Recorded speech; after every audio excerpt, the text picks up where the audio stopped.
আজকে আমি নিয়ে এসেছি বাংলার একেবারে ঐতিহ্যবাহী এবং রাজকীয় একটি পদ, নরম, সুস্বাদু আর মশলাদার। এই রেসিপি একবার খেলে বারবার খেতে ইচ্ছে করবে। Hello everyone, welcome to my kitchen. मैं हूँ पलाश। आज मैं सबके साथ शेयर करूँ बंगाल का फेमस रेसिपी চিতল মাছলি কি মুঠা। চলুন তাহলে শুরু করি আজকের সেই রেসিপি, নরম সুস্বাদু চিতল মাছের মুঠা। আমি এখানে বড় সাইজের একটা চিতল মাছ নিয়েছি। এই দেখুন, এটার ওজন ছিল 1 কিলো 350।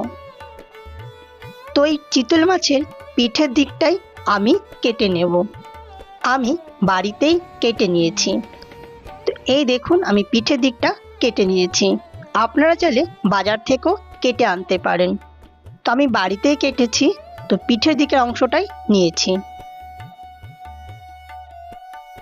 তো মাছটার মধ্যে একটা কাঁটা আছে, এই যে মাঝখানের কাঁটাটা, এটা আমি বার করে নেব, এই শক্ত কাঁটাটাকে। তো আমি এখানে একটা চাকু দিয়ে মাছটাকে ভালো করে কেটে নিয়েছি, যাতে কাঁটাটা আরামসে বার করতে পারি। আপনারা চাইলে বাজার থেকেও কেটে আনতে পারেন, তো আমি বাড়িতেই করেছি। তো আমি কিভাবে করেছি দেখে নিলে অবশ্যই আপনারা ঠিক বাড়িতে এইভাবেই করতে পারবেন। বাড়িতে কাটা খুবই আসান।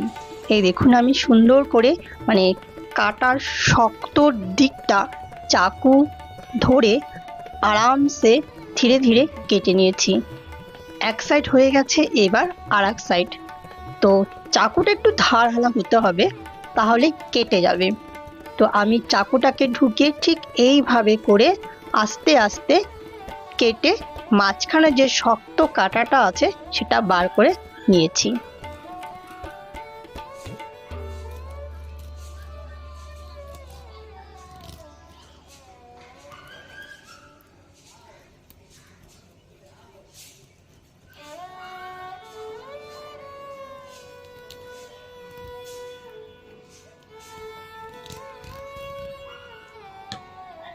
দেখুন কি সুন্দরভাবে কেটে নিয়েছি।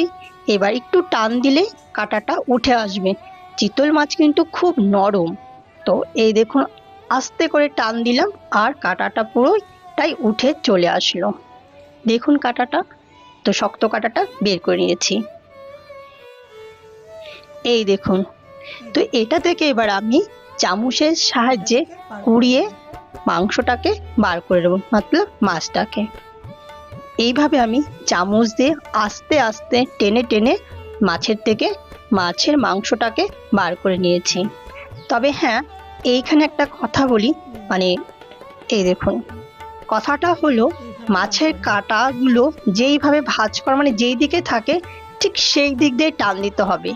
উল্টো দিক দিয়ে যদি আমি চামচটাকে টান দিতাম, তাহলে কাঁটা যে আরো কিছু কাঁটা আছে সেইগুলো চলে আসতো।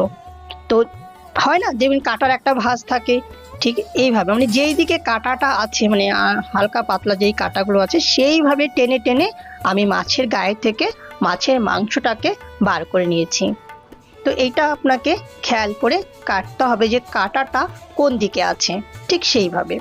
তো এইভাবে আমি পুরো চামচের সাহায্যে আস্তে আস্তে পুরো মাছের গায়ে থেকে মাছের মাংসটাকে বার করে নিয়েছি। হয়ে গেছে। এবার দেখুন পুরো চামড়াটা পড়ে আছে। আপনারা চাইলে এটা ফেলেও দিতে পারেন, কেউ আবার কাটা চচ্চড়ি যদি খেতে চান তাহলে সেটাও করতে পারেন। হয়ে গেছে আমার। এবার মাছের মধ্যে কোনো পাতলা কাটা এসে গেছে কিনা, তো সেটাও একবার দেখে নিচ্ছি আমি চামচের সাহায্যে। ওই যে দেখুন, দুটো পাতলা কাটা চলে এসেছে, সেটা আমি উঠিয়ে নিয়েছি। তো ভালো করে একবার দেখে নেওয়াটাই ভালো। হয়ে গেছে আমার পুরো। এবারে নেব একটা সেদ্ধ আলু। আমি আগে থেকে আলুটা সেদ্ধ করে রেখেছিলাম। একটা গ্রেটারের সাহায্যে আলুটা আমি ভালো করে ঘষে নেব। আপনারা চাইলে আলুটা ভালো করে মেখেও নিতে পারেন হাত দিয়ে। আমি এখানে গ্রেটারের সাহায্যে গ্রেট করে নিয়েছি।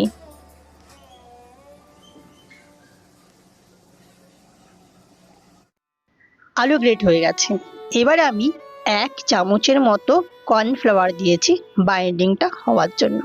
আপনারা চাইলে ময়দাও দিতে পারেন। এবারে দেব সামান্য পরিমাণে একটু লবণ, সামান্য পরিমাণে একটু হলুদ পাউডার, আর আমি এখানে কাঁচা লঙ্কা কুচি করে রেখেছিলাম সেটা দেব। খুব সামান্য পরিমাণে সর্ষের তেল দেব। তেল দিয়ে এবার ভালো করে এটাকে মেখে নেব।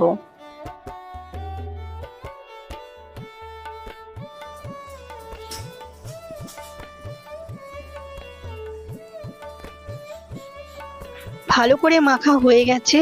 হাত ধুয়ে নেব। হাতের মধ্যে সর্ষের তেল একটু লাগিয়ে নেব। তো হাতে সর্ষের তেল লাগিয়ে নিয়েছি। এবার মাছের কিমাটাকে নেব। আর আমি লম্বা আকারে শেপ করেছি, তো একটু পাতলা সাইজ করেছি, আপনারা মোটা সাইজও করতে পারেন। তো ঠিক এইভাবে চিতল মাছের কিমাটা আমি মুঠা বানিয়ে নেব।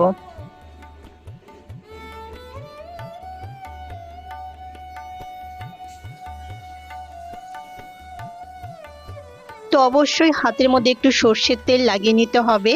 আর এইভাবে কিমাটাকে নিয়ে হাতের সাহায্যে আপনি আপনার পছন্দ মতো সাইজ করে মুঠা বানাতে পারেন। তো আমি এইভাবে ছোট ছোট মুঠা তৈরি করে নিয়েছি। তো আমার সমস্ত মুঠা রেডি হয়ে গেছে। এবারে আমি গ্যাস অন করে কড়াইয়ের মধ্যে জল ঢালবো। তো এখানে আমি 1.5 কাপের মতো জল দিয়েছি।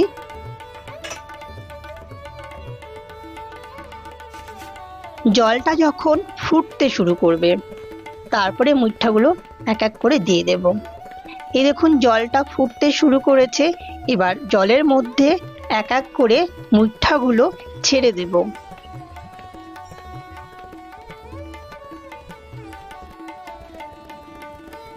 মুঠাগুলো ছেড়ে দিয়েছি, কিন্তু আমি ভালো করে লক্ষ্য করেছেন কোনো নাড়াচাড়া করিনি।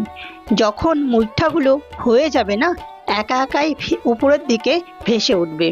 তো এই দেখুন মুঠাগুলো বয়েল হয়ে গেছে এবং ওপরের দিকে দেখুন ভাসতে শুরু করেছে। টকবক জলের মধ্যে কিন্তু দেখুন, দেখতেই পাচ্ছেন মুঠাগুলো কিভাবে নড়াচড়া করছে। গ্যাস বন্ধ করে দেব। একটা ছাঁকনির সাহায্যে মুঠাগুলো তুলে নেব।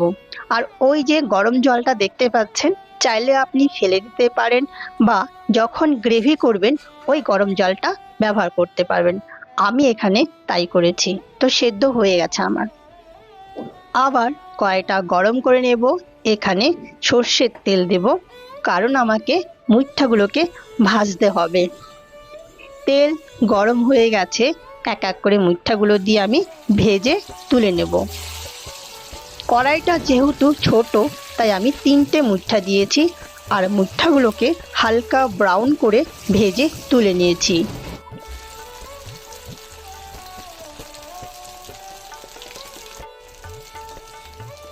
একটা সাইড ভাজা হয়ে গেছে, উল্টে দেব আর একটা সাইডের জন্য। এখানে আমি হালকা ব্রাউন করে মুঠাগুলো ভেজে নিয়েছি। তো ভাজা হয়ে গেছে, এবার তুলে নেব একটা প্লেটের মধ্যে। এইভাবে করে আমি বাকিও মুঠাগুলো ভেজে একটি প্লেটের মধ্যে তুলে নিয়েছি। তো সমস্ত মুঠা আমার ভাজা হয়ে গেছে। এই দেখুন। এবারে আমি গ্রেভি তৈরি করব। ফ্রাই প্যানটা গরম করে নিয়েছি আর সামান্য পরিমাণে তেল দিয়েছি। তেলটা যখন গরম হবে, প্রথমে দিয়েছি পেঁয়াজ বাটা। পেঁয়াজটা একটু হালকা করে ভেজে নেব, কাঁচা গন্ধটা চলে যাওয়া পর্যন্ত।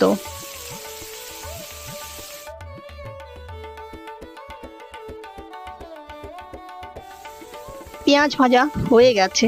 এবারে দেব আমি 1.5 চামচের মতো রসুন বাটা। রসুন বাটাটা দিয়ে আমি হালকা করে একটু নেড়ে চেড়ে নেব, কাঁচা গন্ধটা চলে যাওয়া পর্যন্ত। এবারে দেব আমি আদা বাটা, দিয়ে ভালো করে মিশিয়ে নেব। আদাটাও হালকা ভাজা হয়ে গেছে। এবারে দেব ছোট 1 চামচ হলুদ পাউডার, দেব ছোট 1 চামচ ধনিয়া পাউডার, দেব ছোট 1 চামচ জিরে পাউডার, দেব ছোট 1 চামচের মতো কাশ্মীরি শুকনো লঙ্কা পাউডার। সামান্য পরিমাণে একটু গরম জল দিয়ে মশলাটাকে ভালো করে কষিয়ে নেব। আমি সেই জলটা ব্যবহার করলাম যেটা আমি সেদ্ধ করেছিলাম। তো এইভাবে জল দিয়ে হালকা করে নেড়ে চেড়ে মশলাটা আমি তৈরি করে নেব।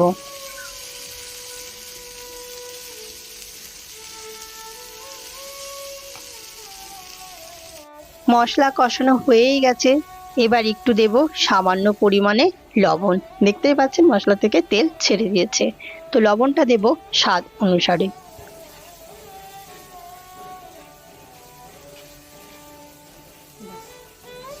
ভালো করে মেশানো হয়ে গেছে, এবার ফেটিয়ে রাখা টক দই আমি দিয়েছি ছোট 1 বাটি, মানে এই যে বাটিটা দেখতে পেলেন এটার হাফ বাটি টক দই দিয়ে ভালো করে মিশিয়ে নেব।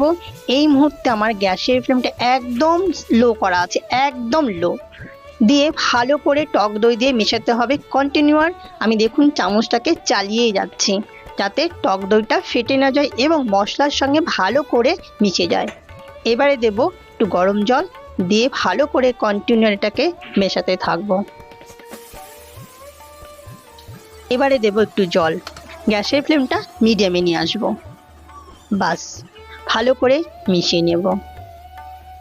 ফুটতে শুরু করে দিয়েছে, এবারে ওই ভেজে রাখা মুঠাগুলো আমি এক এক করে এই গ্রেভির মধ্যে ছেড়ে দেব।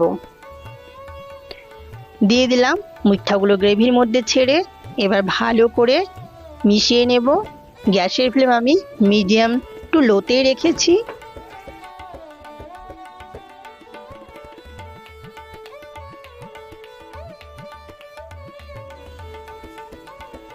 মুঠাগুলো দেওয়ার পরে আমি 5 মিনিটের মতো একটা ঢাকনা দিয়ে ঢেকে দিয়েছি যাতে মুঠার মধ্যে সমস্ত গ্রেভিগুলো ঢুকে যায়।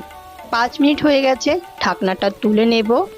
এবারে গোটা কাঁচা লঙ্কা চিড়ে রেখেছিলাম সেগুলো দেব, ওপর থেকে একটু গরম মশলা দিয়ে দেব। কাঁচা লঙ্কা গরম মশলা দেওয়া হয়ে গেছে, ঢাকনা দিয়ে ঢেকে দেব। গ্যাসটা আমি বন্ধ করে দেব, 7 মিনিটের মতো স্ট্যান্ডিংয়ে রেখে দেব। এই দেখুন তো আমার মুঠটা তৈরি হয়ে গেছে। আজকের রেসিপি যদি ভালো লাগে অবশ্যই লাইক শেয়ার কমেন্ট করবেন। আজকের মতো এই পর্যন্ত, আবার নতুন রেসিপি নিয়ে হাজির হয়ে যাব। সবাই ভালো থাকবেন, সুস্থ থাকবেন।